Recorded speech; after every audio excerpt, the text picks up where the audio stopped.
Hello students, welcome to lecture number 19. Topic for today's session is continuous flow, that is mass flow production. I, Dr. Rohan Prabhakar Devale, welcome you all. This is online lecture series for the subject operations and supply chain management. Don't forget to like and subscribe.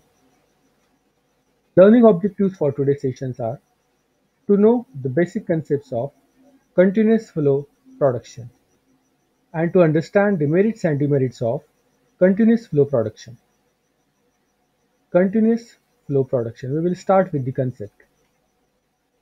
Mass production, also known as continuous flow production, is the production of large amount of standardized products, including and especially on assembly lines.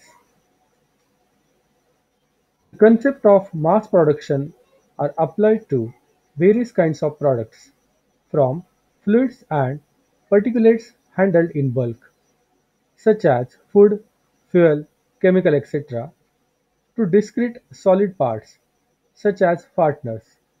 Also to assemblies of such parts, such as household appliances and automobiles. Mass production or continuous production is a diverse field, but it can generally be contrasted with craft production or distributed manufacturing. Some mass production techniques, such as standardization sizes and production lines, predate the Industrial Revolution by many centuries.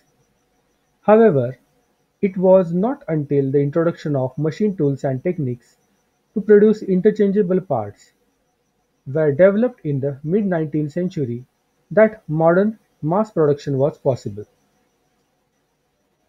Mass production involves making many copies of products very quickly using assembly line techniques to send partially complete products to workers who each work on an individual step, rather than having a worker work on a whole product from start to finish. Mass production of fluid matter typically involves pipes with centrifugal pumps or screw conveyors, which are called as augiers, to transfer raw materials or partially complete products between vessels. Fluid flow processes such as oil refining and bulk material, such as wood clips and pulp are automated using a system of functional control which uses various instruments to measure variables such as temperature, pressure, volumetric level, providing feedbacks.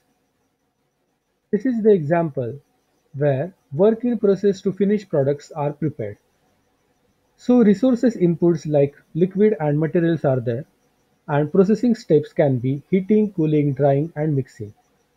Very high speed production rate, that is process or actual pipeline is there, and this raw materials like liquids and materials undergone through various workstation. Here in this figure, four workstation 1, 2, 3, 4 are shown. Ultimately, the finished product is produced using this system. Now we will understand the characteristics of mass production. Characteristics like division of labor, smooth production flow, standardized process, undefined demand, high startup cost, and balanced workflow. These are the characteristics of mass production. Now we will see examples of mass production. Manufacturing of motor vehicles, canned foods, games consoles, making of mobile phones. These are examples of mass production. Now we will see key benefits of mass production, that is key benefits of continuous flow production. Reduction of non-productive effort of all types is possible in mass production. Each worker repeats one or few related tasks that uses the same tool to perform identical or near identical operation on a stream of products. One more benefit is the exact tool and parts are always at hand, having been moved down the assembly line consequently. Few more benefits. The worker spend little or no time retrieving and preparing materials and tools, and so the time taken to manufacture a product using mass production is comparatively shorter. The probability of human error and variation is also reduced.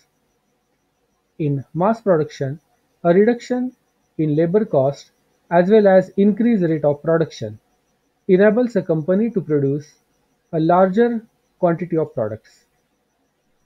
After the benefits, now we will understand key disadvantages of mass production, that is continuous flow production.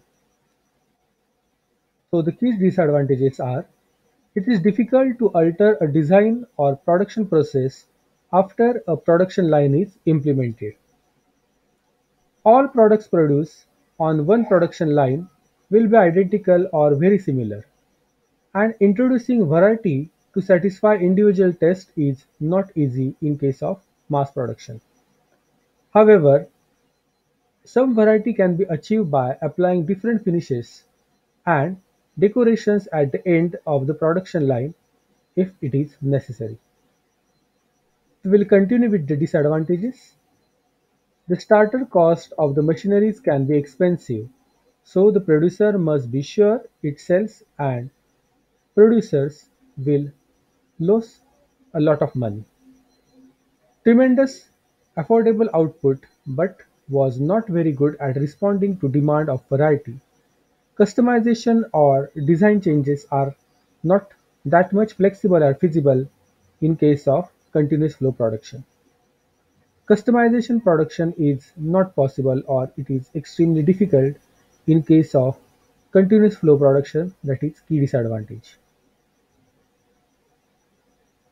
Now we can take example of job production, batch production and continuous flow production. Just look at this figure and refer my previous videos of job production and batch production, then you will understand the various examples of job, batch and flow production. This is the book of Simba publication, Operations and Supply Chain Management, written by me. In my next video, we will see and understand the process layout, which is also called as functional layout in operations processes. Learning outcomes from today's session: we have understood the basic concepts of continuous flow production, that is mass production. We have seen merits and demerits of continuous flow, that is mass production, along with various examples of mass production. Don't forget to like, share, comment, subscribe and turn on the bell icon for further notifications. Keep learning, keep thinking, and thanks for watching this video. These are some references I have used to prepare this video.